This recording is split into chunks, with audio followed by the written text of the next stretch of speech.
Estou aguardando aqui iniciar a gravação da próxima palestra.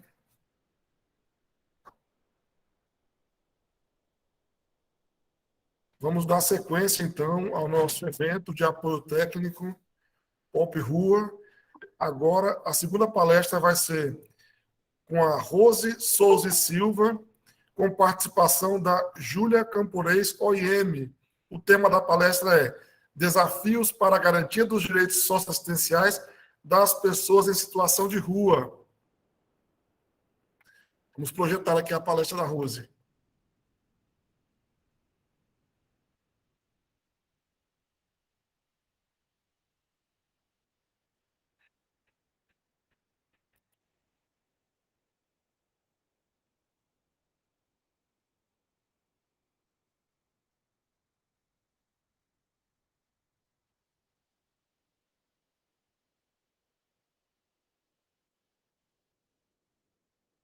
Rose, pode vir.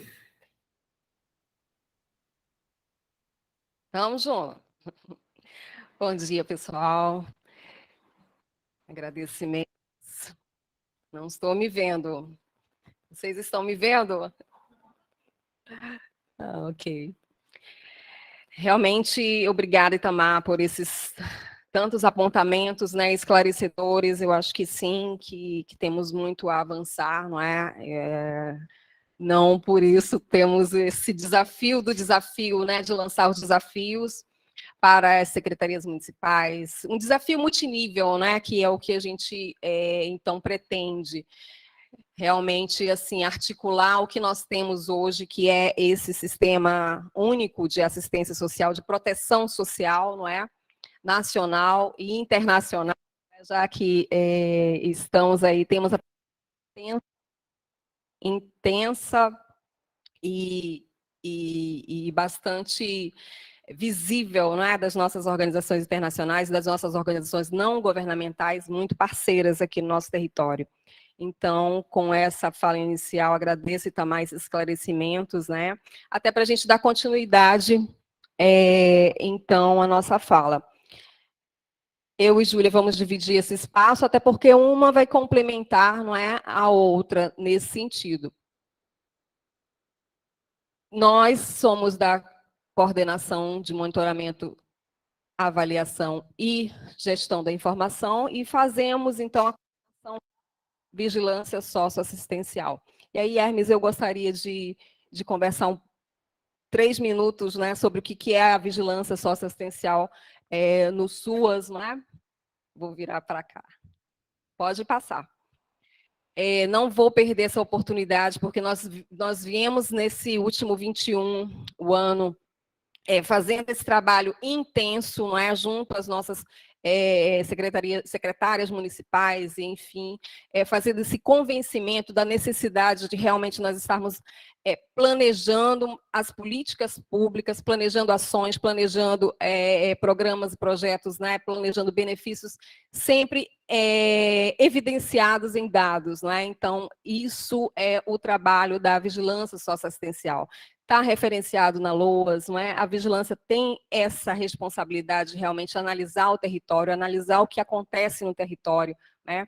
E esse território, ele vai além das fronteiras, não é? Das nossas fronteiras. Eu acho que é um entendimento que nós, técnicos, enfim, todos os operadores do SUAS, nós devemos ter. Vai muito além dos níveis hierárquicos ou relacionais que nós temos, não é? Vai muito além. Eu acho que a preocupação final é o que acontece, eu vou dizer assim, de ruim, não é? No nosso território, nós temos que dar conta.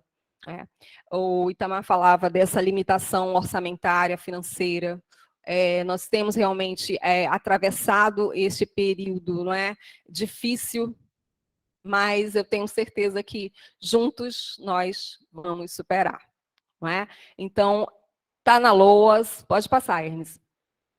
Está na LOAS, está na NobSUAS, não é? Então, esse planejamento, novamente reforço, não é? Deve ser subsidiada, planejado realmente na base de dados. E o que nós fazemos? Pode passar que eu quero ir bem rapidinho para a gente focar mesmo no nosso trabalho, né? No tema aqui da nossa palestra, né? nós analisamos a nossa realidade, a realidade tratada. A vigilância tem este papel, né, deve ter esse papel. E aí, quando a gente fala numa coordenação de vigilância socioassistencial, não quer dizer que só eu faço, né, só a gente faz vigilância. Né? O Sistema Único de Assistência Social, e a gente está falando aí das 3, 4 esferas, né,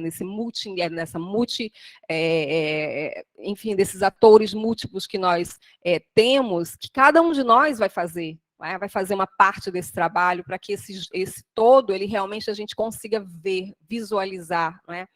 E aí, essa disseminação das informações, do que a gente acaba aprendendo, não é? Vendo, né? Colocando visível no nosso território, no nosso dia a dia, principalmente ali para quem está na base, que são os CRAs, não é? Ele é fundamental.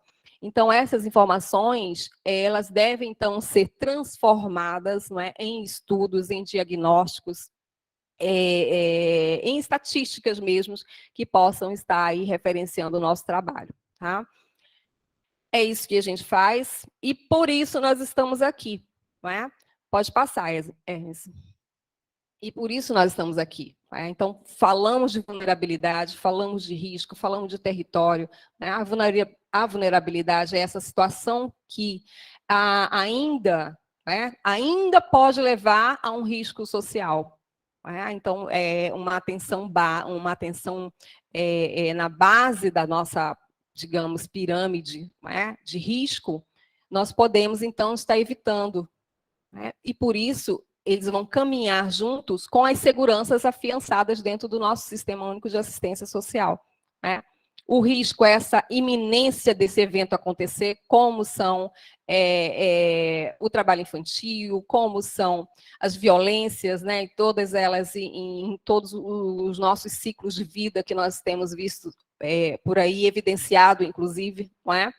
E aí reforço essa questão do território, ele é primordial, esse desenho, essa visibilidade que nós, vigilantes, não é, do nosso território, devemos dar, devemos sobressaltar mesmo, porque na hora do convencimento de quem realmente paga a conta, os governadores, os prefeitos, não é, de quem realmente paga a conta, eu acho que nós vamos impactá-los, não é? Não só tocar o coração, mas tocar a mente e o bolso, para que a gente consiga, sim, dar conta do nosso trabalho, das nossas responsabilidades. Pode passar, Ernest. E aí, o que nós usamos como fontes de informação? E aí, eu até aproveito para ressaltar aqui uma fala do Itamar, né? Essa responsabilidade dos trabalhadores da ponta. Né? Então, quem preenche o cadastro único e que é transformado nesse conjunto de informações que se chama SECAD, não é extremamente responsável, não é, por estar colocando essa evidência do território para a gente, para nós estarmos lendo, nos debruçando, fazendo estudos, não é, que é um pouco do que nós vamos mostrar agora, dos prontuários que são utilizados nos nossos serviços e também o registro mensal de atendimento, que é o nosso RMA. Principalmente esses instrumentos que são próprios mesmo do nosso atendimento, não é? Dentro do SUAS, nós utilizamos, devemos fazê-lo. Né? Então, a partir disso, a gente consegue, então, extrair esses dados, que é o que a gente vai mostrar agora. Ok? Pode passar. Não é? Nós fizemos, então, como um trabalho complementar, não é? Uma busca ativa. Estivemos em alguns pontos que sabíamos de antemão que haveriam, então, pessoas em situação de rua no nosso município Boa Vista. Não é?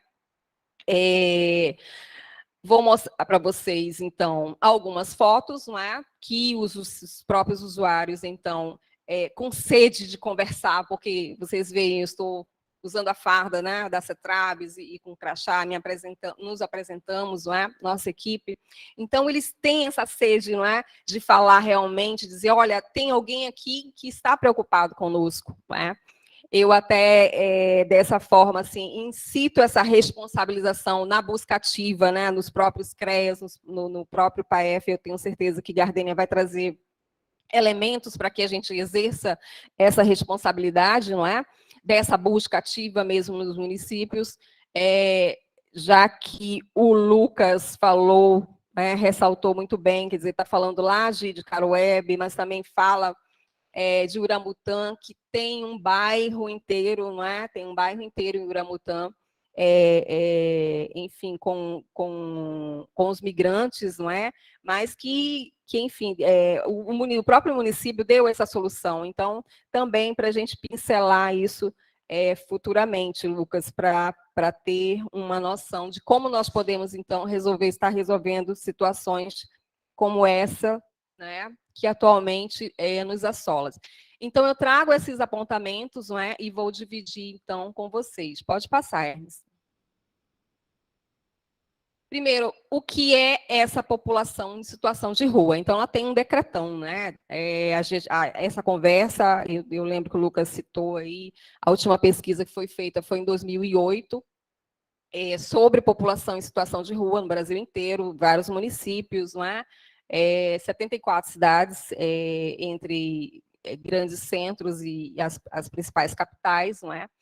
Alguns municípios fizeram por conta, eu acho que 9 municípios fizeram por conta, 9 grandes municípios, não é?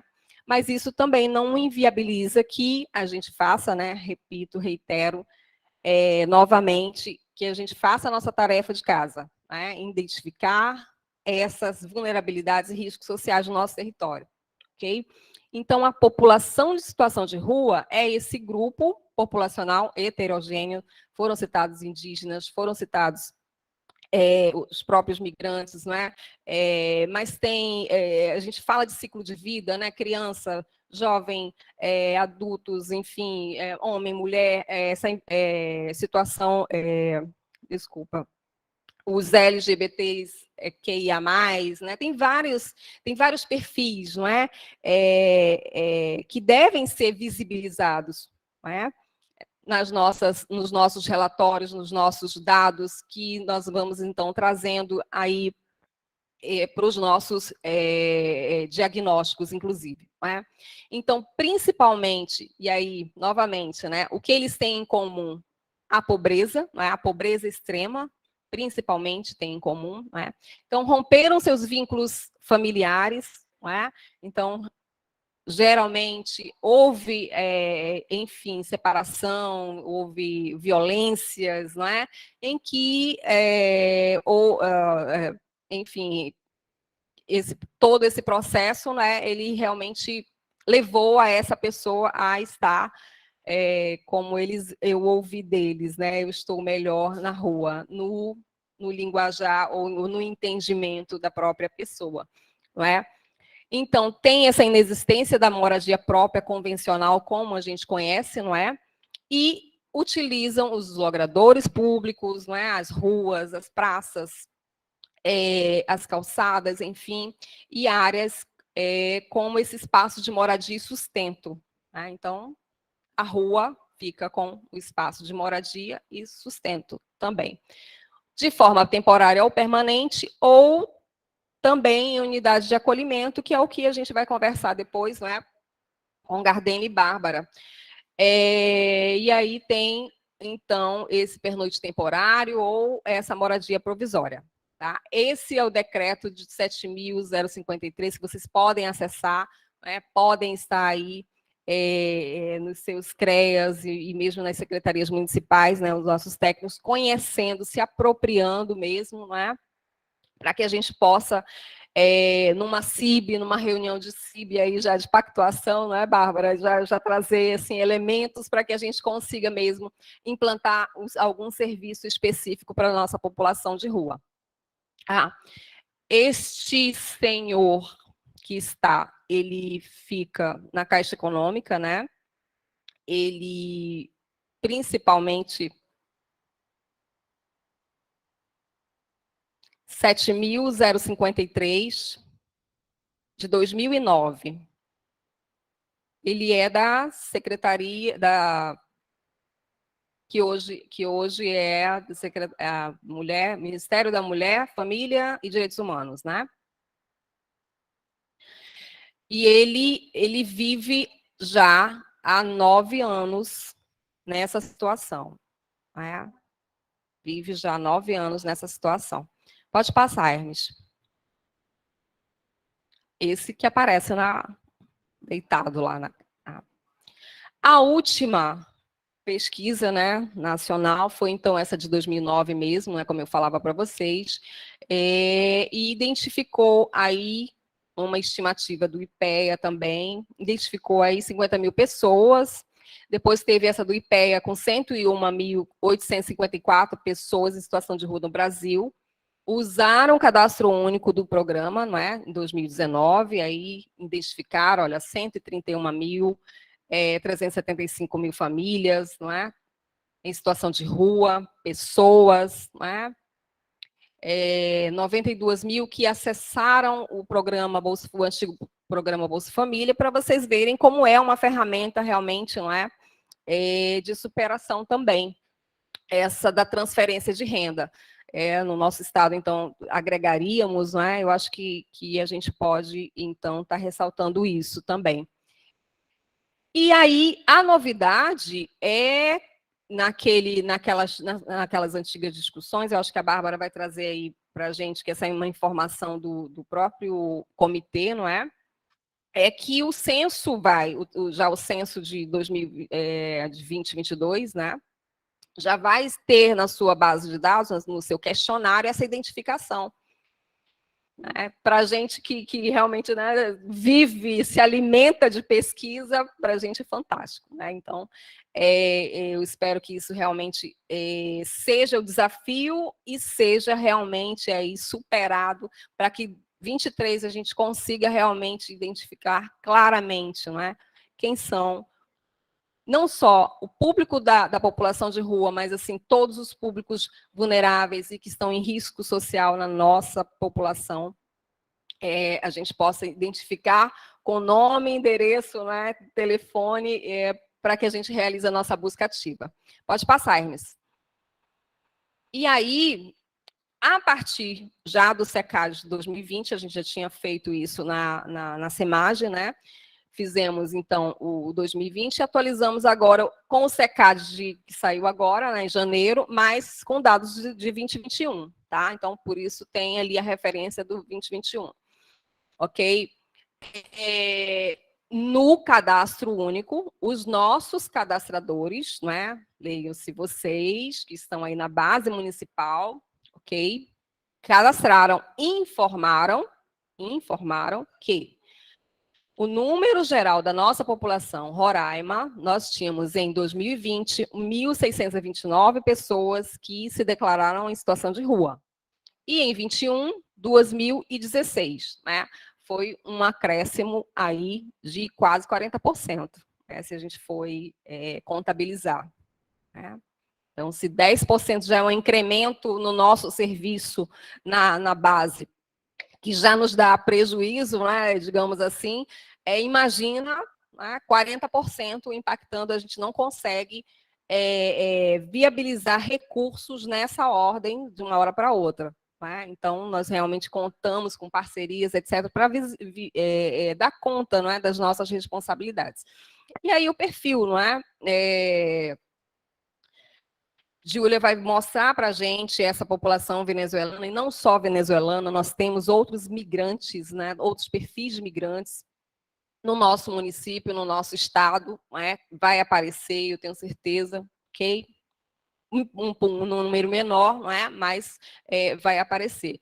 E aí, na sua grande maioria, né, são os homens, né?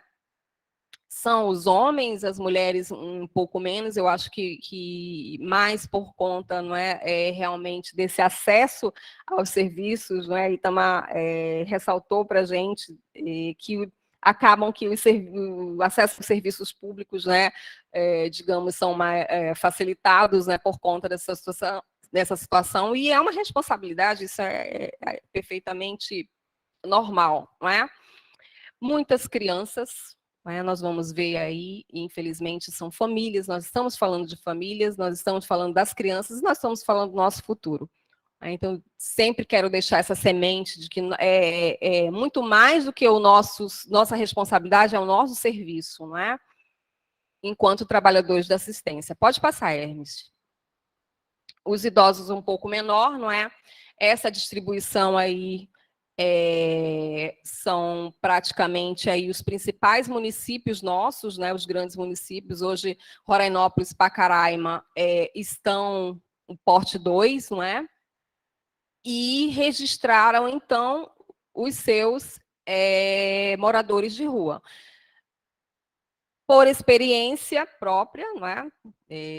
A gente já conversou, enfim, em outras instâncias, esses dados estão aquém, muito aquém, né, do que a gente consegue visibilizar, né? Então, muito aquém do que a gente consegue ver. Então, eu conclamo realmente, trago a responsabilidade, quero a responsabilidade, na verdade, assim, o comprometimento, não é, dos cadastradores, né? E aí a gente vai falar, então, agora, pode passar, Hermes, por favor, dos dados do relatório mensal de atendimentos, que é o RMA, né?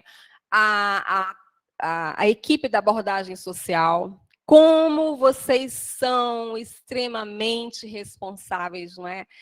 Para trazer, para elucidar, para deixar visível, não é, esse território que a gente tem e poder nos subsidiar na hora que nós vamos fazer, então, o nosso plano municipal de assistência, o plano estadual, enfim, e contribuir no plano nacional, que a gente consiga mesmo enxergar, né, dar visibilidade a essas famílias, essas pessoas que estão, então, sendo atendidas, né, no nosso CREAS ou sendo ali cadastradas no cadastro único, para que a gente possa, então, extrair esses dados mais fidedignamente do que nós temos hoje. Né?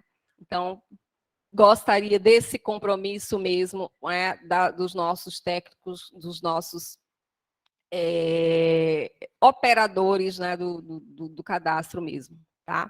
Então, nós temos essas abordagens, não é? E Boa Vista realmente, né, se sobressai até por conta de que a nossa 63% da nossa população hoje, não é, vive na capital. Ok, vamos passando. Tem uma água, né? Aqui um dado também do PAEF, né? Então teríamos afirmativamente, né, os técnicos dos nossos municípios atendendo 91 pessoas em situação de rua, né? Então, afirmativamente, nós estamos atendendo a situação de rua em 21, não é? São dados realmente de 21, essas pessoas em situação de rua no PAEF. Volto a repetir, tenho certeza, né? Não tenho certeza, mas presumo que nós estamos falando de dados muito aquém do que nós temos visto por aí. Ok? Vamos passar?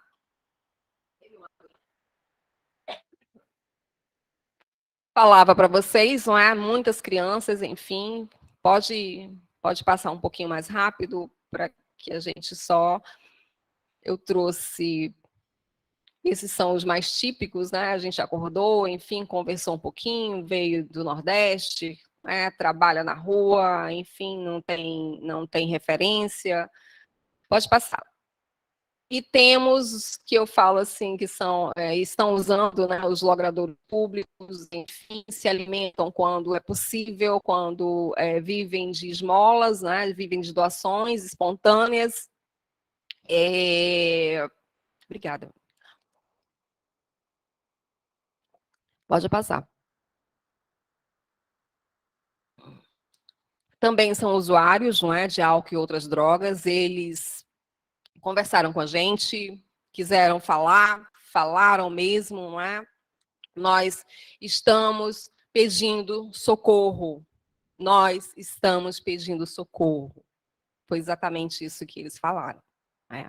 Então, eu quis impactar realmente, não é, vocês, nós, né, toda a nossa rede, para que muito mais que visível, né, a gente conseguisse nos sensibilizar, sairmos daqui deste evento sensíveis mesmo, né, a essa causa e procurássemos, nos nossos orçamentos, né, nos nossos planos, realmente, uma parcela nesse atendimento. Pode passar, Hermes. E temos ainda os trabalhadores de rua, né? Os diversos flanelinhas, enfim, artistas, cantores, e as trabalhadoras do sexo também, né? Que também ficam, enfim, na rua, né? Em situação de rua. Pode passar. E aqui nós fomos, então, nesses locais, né, ouvimos, e isso claramente mostra para a gente, foi uma fala dos nossos irmãos, né, que realmente a gente precisa dar conta, né, e quando eu falo a gente, são as instâncias multiníveis, não é? Realmente, o que nós temos hoje ainda não dá conta do que desse fenômeno que está acontecendo, né? E é nessa fala que eu passo a palavra à nossa colega Júlia, que vai falar conosco, assim, mais especificamente, né, sobre esse fenômeno migratório. Aí eu já deixo, Júlia, só para a gente ficar com sede, não é? Porque no próximo evento, não é, Hermes? É sobre a população migrante, não é? Então, só para a gente ficar com sede, né, e pontuar isso de uma forma que a gente consiga assim, sair daqui e englobar, não é? Quer dizer, não só os migrantes, mas toda a nossa população de rua que está aí sendo visibilizada nesse evento.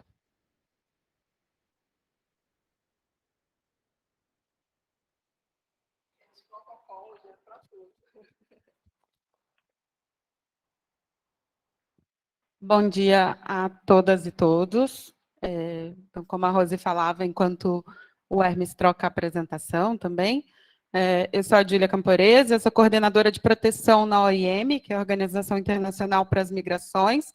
A gente é a agência líder sobre migração nas Nações Unidas hoje, responsável por essa temática, em termos regionais, né? A Operação Acolhida, que é uma resposta do governo federal.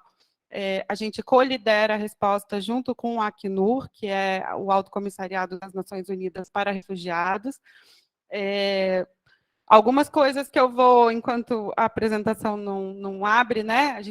Eu vou falar de migrante também, mas eu vou colocar migrante no sentido mais amplo, né? Então, eu queria convidar vocês, desde já, para a gente pensar migrante, todas as pessoas que estão em processo de mobilidade. E aí a gente vai considerar desde os migrantes internos, né? As pessoas deslocadas internas. Então, a gente pode falar da pessoa que vem lá do Caroebe e que não tem aonde ficar e acaba ficando em situação de rua, estando provisoriamente em situação de rua também.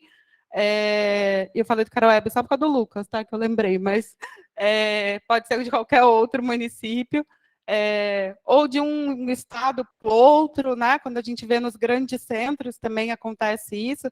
Em São Paulo, por exemplo, 70% da população em situação de rua, isso são dados de 2016, são migrantes, mas incluindo migrantes internas e migrantes internacionais.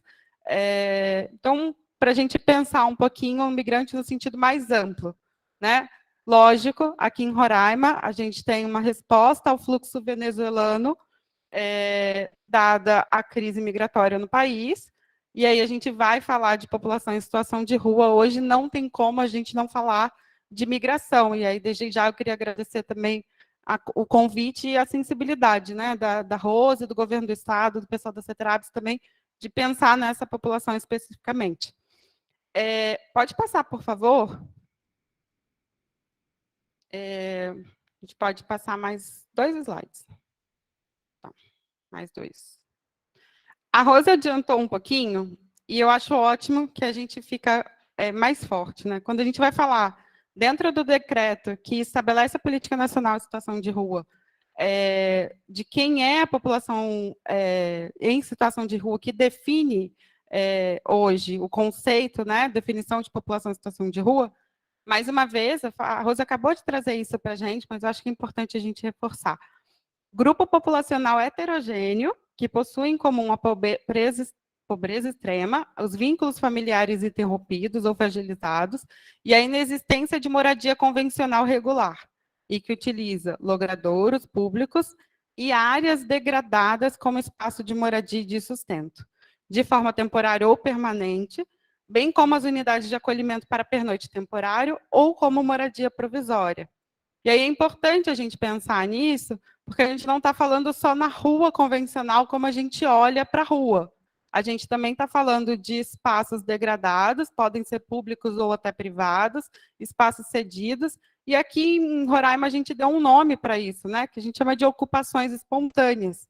Então, eu vou mostrar para vocês também com os dados, e a gente pode passar. Sem a gente perder de vista esses 4 pontos, então, quando a gente está falando de população em situação de rua.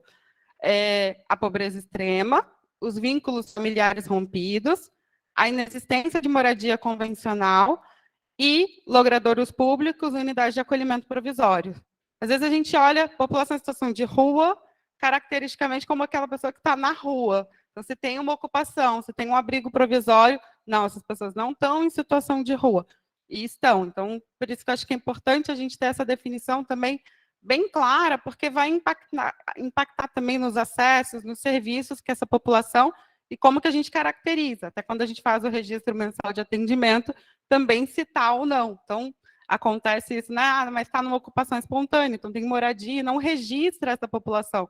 E isso contribui também para a subnotificação, né? Então, só para a gente reforçar isso também, né, que não é um conceito unidimensional, a gente tem que pensar em várias dimensões quando a gente está trazendo população de rua, e também trazer, quando a gente fala de pobreza extrema, gente, não falar só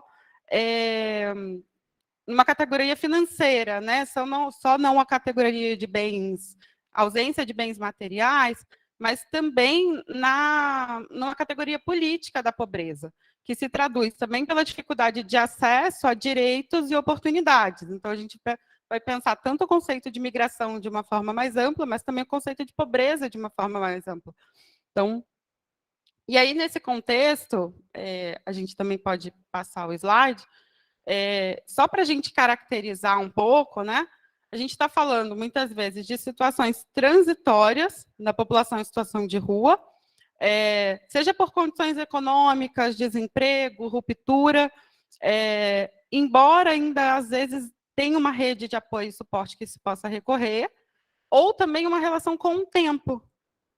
À medida que essa pessoa está em situação de rua, ela também vai criando formas de resistência e formas de sobrevivência na rua, e vai fazendo novas relações, novos vínculos, para tirar esse caráter que é ameaçador também da vulnerabilidade de estar na rua ou de estar em situação de rua, e começa a se vincular de forma mais significativa a esses espaços, né? Então, a pessoa vai ficando na rua em situações e vai criando estratégias de sobrevivência e de resistência, vão criando outros vínculos que vão tornando essa pessoa, e a rua passa a ser um local de moradia, de sobrevivência, de resistência.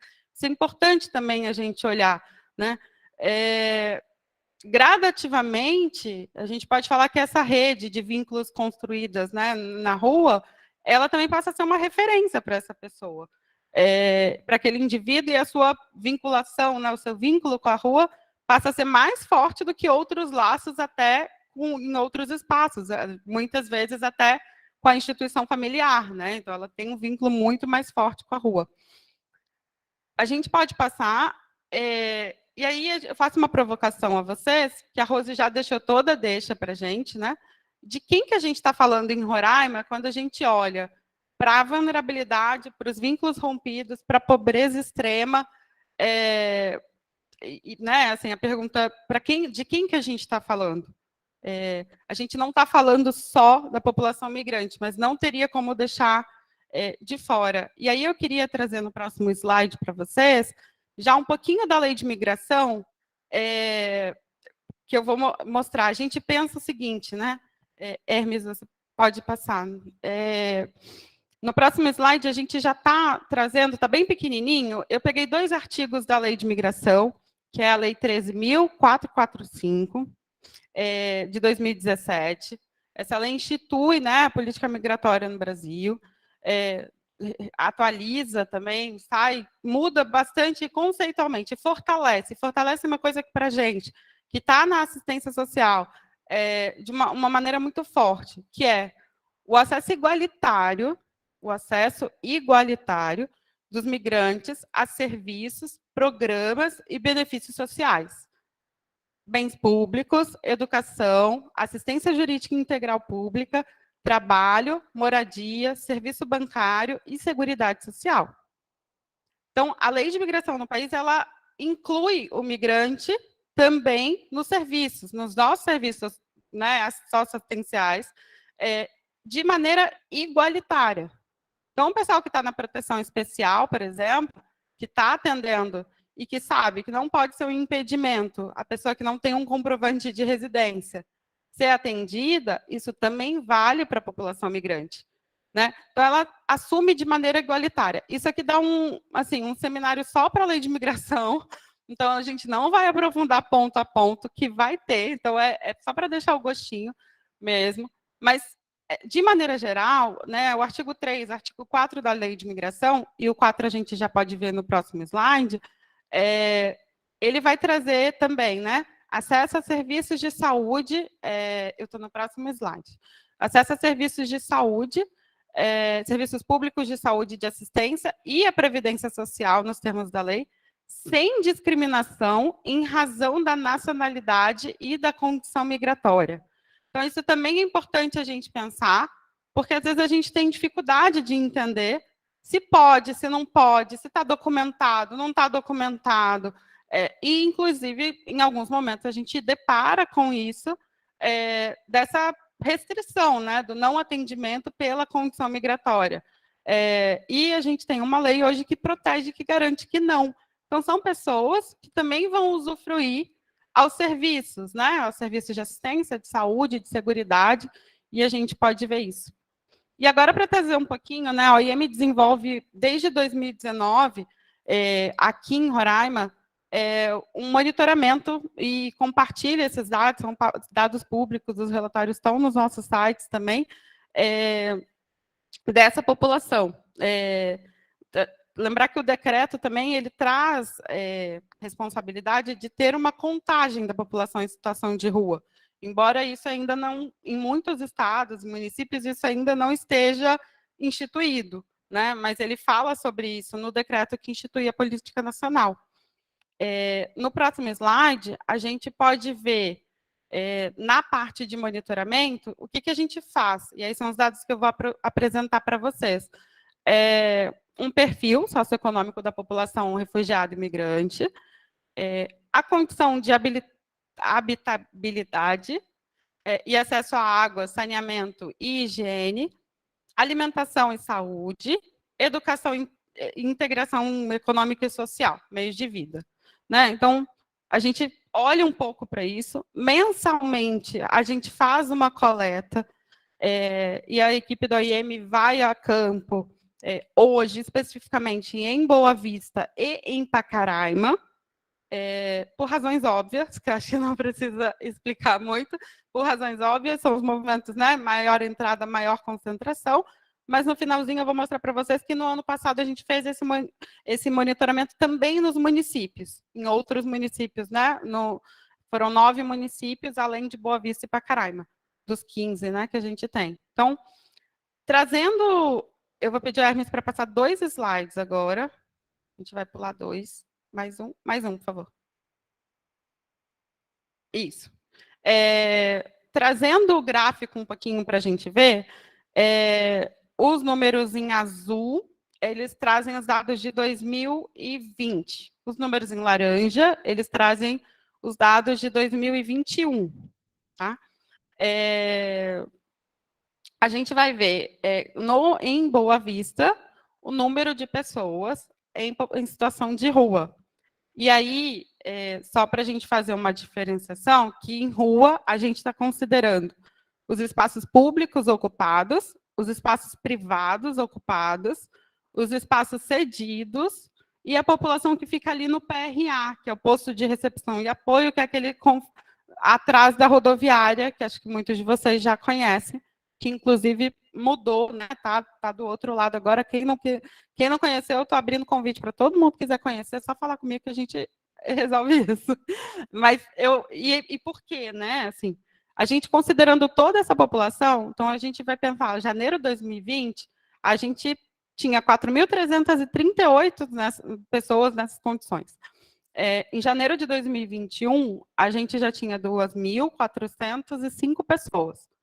Eu não vou fazer mês a mês a análise desses dados, mas a gente vê que até agosto de 2021, os dados mês a mês, em 2021, são menores que os dados de 2020. E algumas coisas são interessantes da gente pensar, que é reestruturação dos abrigos da Operação Acolhida, o impacto com fechamento e depois reabertura de fronteira. Então, são algumas coisas que vão mudando. O interesse na interiorização, que a gente já ultrapassou 70 mil pessoas interiorizadas. Então, acho que isso também são estratégias que vai... Isso também são estratégias que vão se construindo de respostas, né? E aí, a partir de setembro, outubro de 2021, a gente começa a perceber um número um pouquinho maior já do que em comparação aos mesmos meses de 2020. Na contagem de dezembro de 2021, a gente tinha 2.480 pessoas, considerando ocupações espontâneas, rodoviária, espaços públicos, rua, né? Então, 2.480 pessoas. Esse relatório ele é feito mensalmente, então a gente tem ele discriminado com um perfil, o perfil socioeconômico e o perfil da população de fato. No próximo slide, a gente já vê o de fevereiro desse ano, e eu não consegui trazer o de março para vocês, fica até ontem assim, esperando, a energia não ajudou, então, mas porque a gente faz a coleta desses dados sempre na última semana do mês.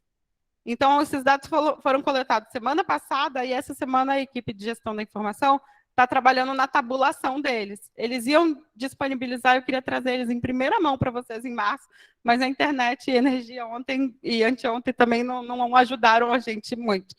Mas, provavelmente, semana que vem ele vai ser publicado, ele é público, eu posso botar lá no grupo também, e se for de interesse, quem tiver interesse, a gente pode conversar. Em fevereiro de 2022, na contagem de Boa Vista, a gente já tem 1.878 pessoas. Se a gente olhar o mapa, esse pedacinho que tem uma bolinha verde, né, um pouquinho verde com centro azul, é onde está concentrando a maior população, que é ali a região do 13 de setembro, rodoviária. Todos os outros espaços, na legenda do documento, ele vai mostrar em que laranja são os espaços cedidos, vermelho são espaços privados que foram cedidos, né? E laranja, espaços públicos que estão ocupados por essa população. É importante a gente também colocar que em algumas dessas ocupações, a gente também encontra a população de outras nacionalidades. Então, a população venezuelana é a maioria, mas a gente encontra também população brasileira, a gente encontra indígenas brasileiros, em algumas delas já foram encontrados, a gente encontra cubanas, guianenses, haitianas, num menor número, mas né, nesse histórico, em alguns momentos a gente já encontrou cubanos, guianenses, colombianos, haitianos, e, em sua maioria, a população venezuelana mesmo. Eu acho que a apresentação saiu, não sei. Não, acho que só mudou a tela, mas aí o pessoal daqui não está vendo tanto. Num geral, gente, desses 1.878 pessoas que a gente tem de fevereiro, a gente tem isso desagregado, né? Então, a gente tem, são 276 famílias, né? Nas composições mais heterogêneas que a gente pode entender também de famílias, né? Então, mãe solo, a gente tem um número de 295 homens, 266 mulheres, 191 meninos e 181 meninas, né? Então, esses números são desagregados. Desse número, olha que interessante, a gente só encontrou 4 pessoas que não passaram pelo processo de regularização migratória. O que traz para a gente, nessa contagem inteira, o que traz para a gente que o discurso que não tem regularização é um impedimento, ou são pessoas que estão irregulares, também não é verídico, né? Porque existe todo um fluxo também para a regularização migratória dessas pessoas. Nesse relatório mensal, a gente traz também situações específicas de vulnerabilidade que a gente tenta mapear. Então, a gente encontra aí, por exemplo, 11 mulheres grávidas na contagem de fevereiro, 33 lactantes, 6 crianças desacompanhadas, 25 pessoas idosas, 3 idosos desacompanhados, ou seja, não tem nenhum familiar próximo, 23 famílias monoparentais, e nesse último não foi encontrada nenhuma pessoa indígena, né? 42 pessoas se declararam com doenças crônicas ou condições médicas distintas, 20 pessoas com dificuldade de locomoção ou deficiência física, e 19 pessoas com dificuldade visual ou cegueira, ou deficiência visual. E aí dificuldade no sentido mais amplo, né? Porque às vezes a pessoa veio no processo migratório e não tem um óculos, isso não é uma deficiência. Então, tem um sentido mais amplo, a gente está até conversando com o pessoal do Conselho da Pessoa com Deficiência para ajudar a gente nisso. 86% das crianças e adolescentes entre 5 e 17 anos, eles vão à escola.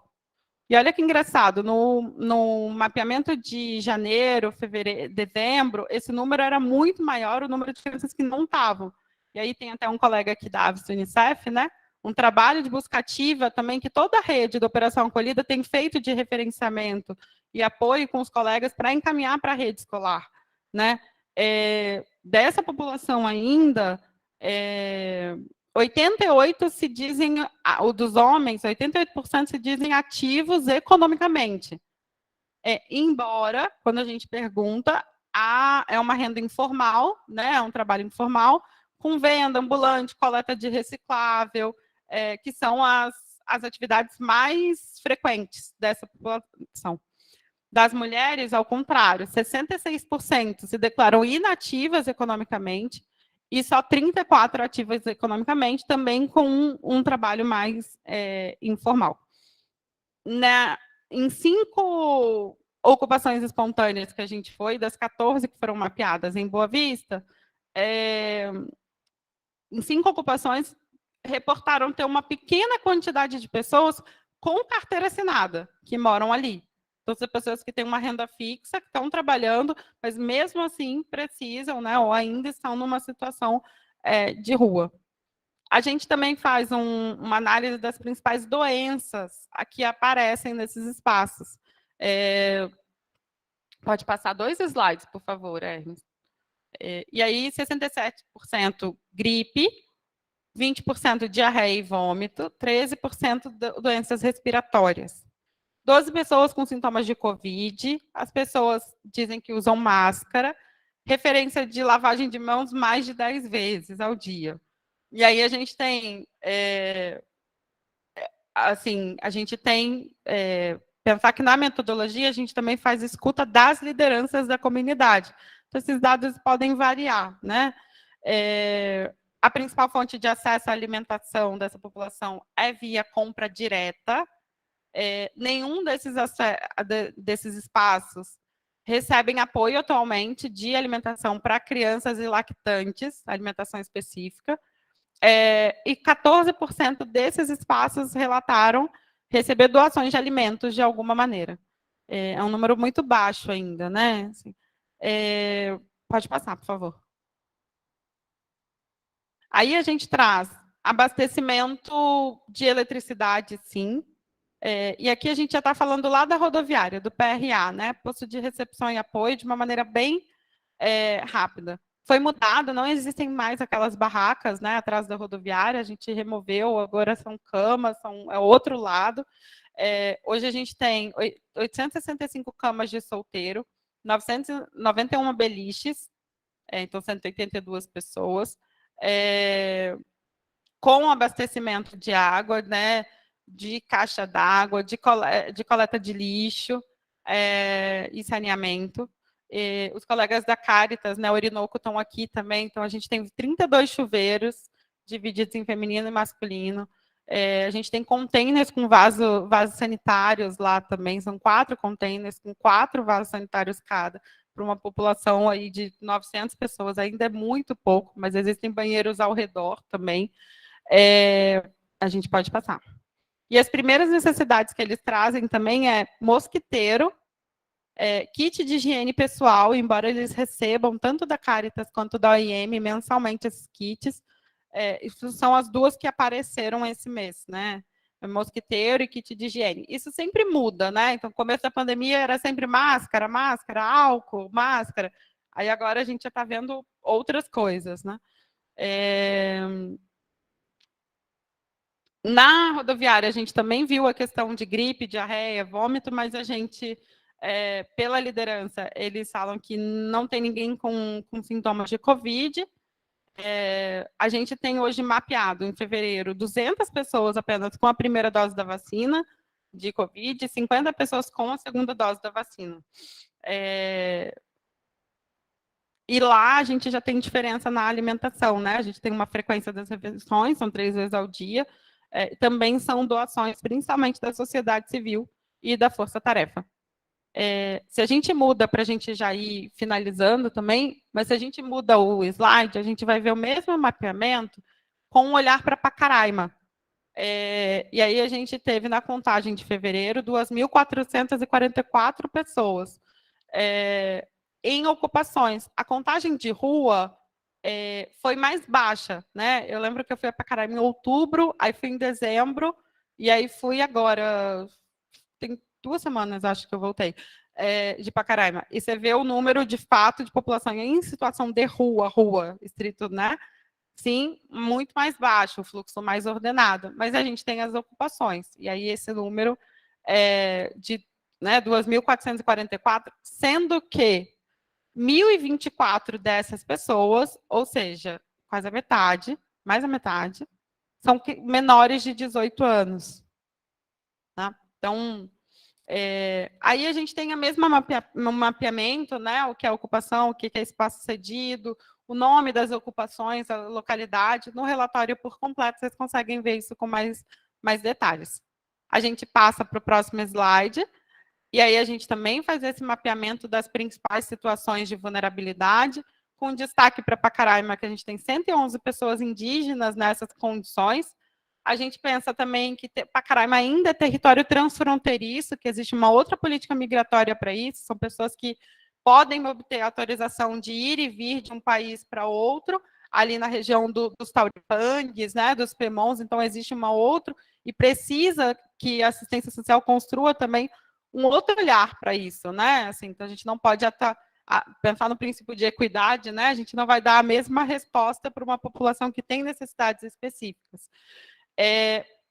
Um número que chama atenção para a gente, né, no levantamento mensal que a gente faz, é que, por exemplo, de Boa Vista e de Pacaraima, respectivamente, Boa Vista, 11% tem interesse na interiorização. E 12% em Pacaraima tem interesse na interiorização. A gente não está falando das pessoas que estão nos abrigos, a população fora do abrigo. O que chama um alerta para a gente, e se eu não me engano foi o Itamar que falou, se foi alguém que fez uma intervenção, também da gente pensar em outras políticas, como a política de moradia e habitação para essa população, que quer também construir no estado de Roraima, que quer também ficar e colaborar para o estado de Roraima, né? Então, como que a gente olha para isso se essas pessoas não querem ir para outro estado? A gente pode passar. Vamos lá. Aqui, a porcentagem de crianças que estão indo à escola em Pacaraima, 90% no último relatório. Também tem essa discrepância entre homens e mulheres ativos e inativos a nível de ocupação. Ocupação profissional, né? A gente pode passar um número baixo de pessoas que usam máscaras, né? 13% da população usando máscara, e lá um número maior de pessoas que recebem doações de alimento, 81% das pessoas recebem doações de alimento. E a gente fala também da segurança alimentar, né? Não só e o quanto que isso a gente coloca as pessoas em situações de risco e maior vulnerabilidade. Vou te pedir para passar 2 slides. Isso. Aqui também o número de chuveiros, banheiros funcionando, muito se deve ao trabalho do Projeto Orinoco, que está aqui também, os colegas, né, que disponibilizam espaços de banho, lavanderia, né, para as pessoas em situação de rua. Então, é fundamental que a gente veja também essas respostas. E a gente vai passar até chegar lá no município, só para a gente, para o pessoal dos outros municípios não brigar comigo depois. Aí, pronto. Esse levantamento, gente, foi de 2021, a gente não fez ainda 2022, pretendemos. E a gente foi para Cantá, Majari, Mocajaí, Caracaraí, Bonfim, Rorainópolis, Baliza, Caroebe e São Luís. Foram 9 municípios visitados, além de Pacaraima e Boa Vista, que a gente já faz. A gente já fez algumas intervenções também no Uramotã, mas não foi feita essa contagem especificamente. Esse levantamento foi em abril. A gente só conseguiu ir para o Uramotã em final de maio, até por conta das chuvas, da dificuldade. Contando esses 9 municípios, a gente encontrou 23 ocupações espontâneas no ano passado, 16 sendo espaços públicos, 7 espaços privados, tendo desses 9 com terrenos vazios, um número alto também de crianças, né, mais de 300 crianças nesse tipo, né, das ocupações, num total de 692 pessoas, 234 famílias, mais ou menos. Então, é um número significativo também para os municípios. Pensar que é um município menor, a gente sabe também que impacta a rede de assistência, né? Pode passar. E aquele desglosse que a gente faz, né, das pessoas, né? Aqui 11 grávidas, 28 lactantes, 4 crianças acompanhadas, 14 idosos, 1 desacompanhado, 58 famílias monoparentais, né? Então, mães solas, principalmente. As questões de deficiência e doenças crônicas, homens economicamente ativos, mulheres, pessoas interessadas na interiorização, e aqui também é onde foi a nossa principal fonte de informação, a gente colocou a Igreja Católica, muito também se deve ao trabalho da Pastoral do Migrante nos interiores, e as próprias igrejas que começam a acolher também. Mais um, por favor.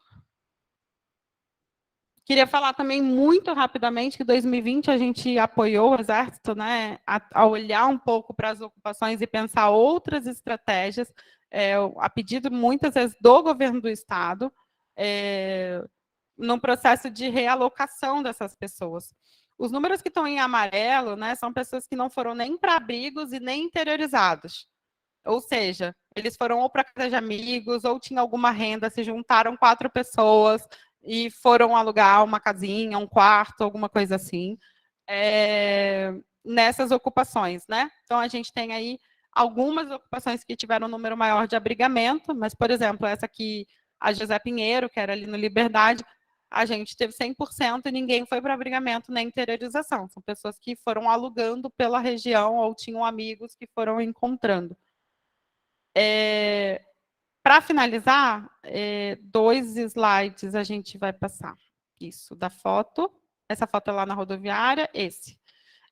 Quando a gente fala de centro pop, né, e eu vou deixar porque eu sei que as colegas vão falar mais sobre isso, a gente tem, pela tipificação, alguns serviços básicos que são oferecidos no centro pop.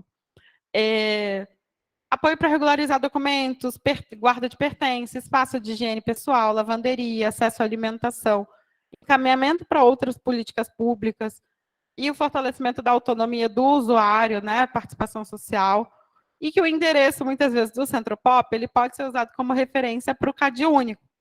E aí eu trago isso, né, e antes uma foto que passou que era da rodoviária, para a gente olhar que esses serviços exatamente são oferecidos, né, a Rose conheceu recentemente, no espaço da rodoviária hoje, de Boa Vista. Então, para o último slide, esse é o último mesmo, eu prometo. Isso. A gente fala dos desafios a nível também da gente coordenar um trabalho que é necessariamente intersetorial, mas que aqui em Roraima a gente tem uma tem um desafio com o fluxo migratório, o número de pessoas, de fato, é elevado, e ninguém está desconsiderando isso, mas, por outro lado, a gente tem a oportunidade de ter as agências e organismos internacionais, as organizações da sociedade civil, que também já estão prestando serviços que são complementares ao que a assistência social também deve oferecer. Então, como que a gente, eu coloco como desafio, como que a gente consegue pensar numa integração do trabalho intersetorial e dessa articulação de múltiplos atores. Então, às vezes, num serviço a gente não vai conseguir oferecer alimentação, mas tem uma organização que oferece. Existem mecanismos para isso, acordos de cooperação, coisas que podem ser pensadas, né? Uma outra dinâmica que a gente precisa levar como desafio, né, são as barreiras linguísticas e as barreiras culturais, né? Mas que a gente pode olhar só como uma barreira, a gente pode também olhar como uma oportunidade, né? Eu falo que Roraima deveria ser decretado o primeiro estado bilíngue, né? E aqui a gente não fala só do espanhol, a gente está falando do inglês também, porque a gente faz fronteira com a Guiana, né? Então, e quanto que isso enobrece também em termos culturais. Música, cultura, convívio, turismo, né? O quanto que isso também pode ser olhado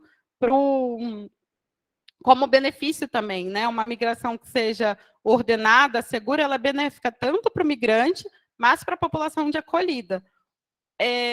Um desafio que a gente encontra no campo, né, também é o reconhecimento da própria população, seja dos serviços e dos equipamentos, mas da própria população como sujeito de direito quando ela chega no Brasil. Isso é uma coisa que provavelmente quem já conversou um pouco comigo já escutou falando isso, e eu repito. Muitas vezes chegam e as pessoas acham que não tem como acessar. Não, eu não posso porque eu não me documentei, eu não posso porque eu entrei pela trocha, eu não posso porque eu tenho medo. Então, de uma criminalização, muitas vezes, da migração, que afasta da política social, né? Então, um ponto de atenção também da gente fortalecer estratégias, seja desde a básica, né, até a proteção especial, também de reconhecimento dessa pessoa como um sujeito de direito. O desafio da implementação dos equipamentos frente a uma crise migratória, frente a um fluxo grande de pessoas, mas é um desafio, e o registro e compartilhamento de informações, né? Então, tanto eu quanto a Rose, a gente trouxe dados da população que se complementam, mas como que é importante a gente pensar isso também de uma forma que traga. Gente, o relatório, ele é muito bom, mas só o relatório ele não é nada. Esse relatório ele é público exatamente para que a gente consiga olhar para isso e atuar no território que a gente atua, né? No território que é a nossa responsabilidade, nas políticas públicas, na incidência, para que isso saia do papel. Então, a gente não adianta nada a gente produzir um relatório colorido, bonitinho e tal, se esse relatório não vira também serviços, assistência, um olhar específico para essa população. Obrigada.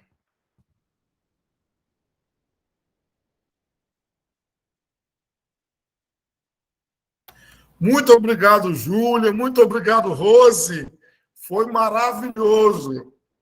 Ainda tenho aquele último slide dos desafios, né? Que, enfim, nós trouxemos também. Eu só gostaria de que você colocasse, não é? Eu acho que complementar um pouquinho, Hermes.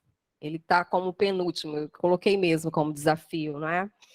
Para que a gente, então, considerasse isso nas nossas discussões, não é? Nós temos algumas instâncias dentro do SUAS que podem sim ser pautadas, em que podem ser pautadas essa discussão, em decisores, não é mesmo? E aí, só para trazer até uma resposta, não é, nesse sentido, para essa questão da intersetorialidade, a CETRABS está como líder do processo de fundação de um comitê intersetorial, não é? Estadual, né, entre as secretarias estaduais e convidados, no caso, os municípios e organizações internacionais e também organizações não governamentais que estão atuando no nosso território. Nós vamos, então, estar com essa implementação mesmo, não é? desse comitê, para que a gente realmente expanda não só o diálogo, mas saia pactuados dentro de um plano de ação, não é? Um plano multinível mesmo, não é? Como eu falava, e que a gente consiga, então, ver, né, visualizar e dar solução a essa questão social que nós temos no nosso Estado.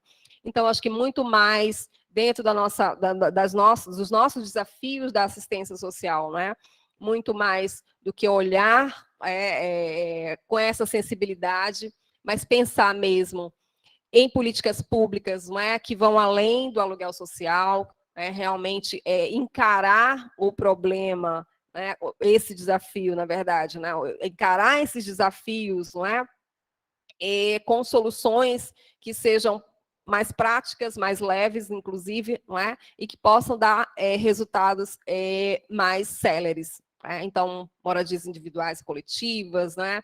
Um pouco da conversa que as nossas próximas expositoras vão trazer para a gente, não é? Os modelos de políticas públicas que tem em outros estados aí, para que a gente possa, então, estar dando, observar e estar fazendo escolhas, não é? E escolhas que sejam as melhores para a nossa população. Então, a política de trabalho deve crescer, deve pensar, sim, nesse público, a política de educação, a política de direitos, né? Então, todo o nosso plano estadual, todos os nossos planos estaduais, municipais, enfim, o plano nacional, inclusive, deve, então, captar um pouco dessa essência, né, de cada um, desse complexo, dessa complexidade que pessoas em situação de ruas, pessoas em situação de rua, e outros atores, né, que estão aqui e lá em outras políticas públicas, né? Então, com essa finalização, né, eu desejo aí também para as nossas próximas expositoras um sucesso na exposição. Muito obrigada e até o próximo.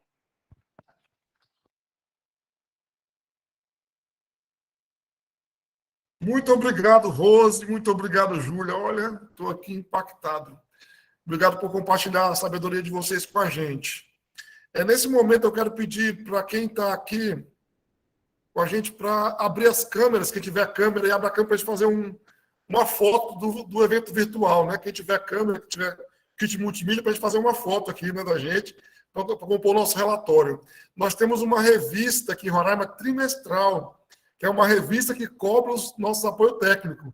Então, assim, a gente vai fazer um print agora aqui do nosso evento online, que vai compor nossa revista. A próxima edição sai em junho.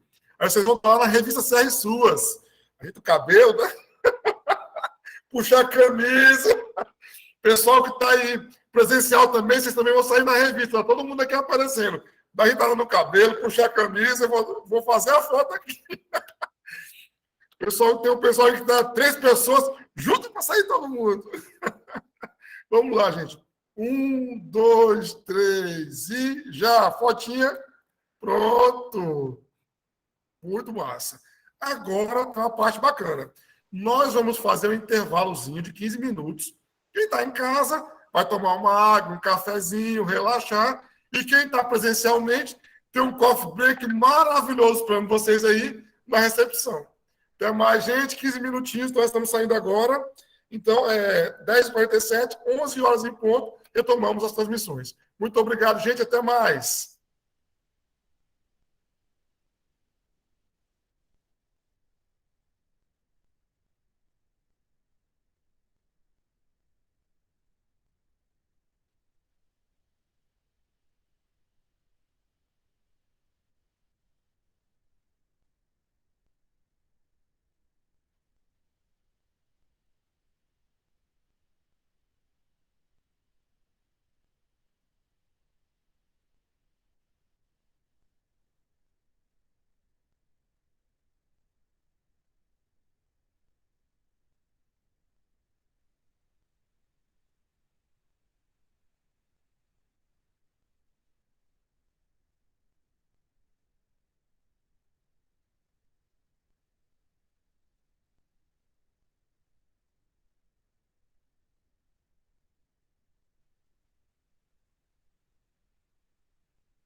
fácil e você é muito galhada.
Vamos entrar, a gente se organizar aqui na frente para fazer uma foto.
Olá!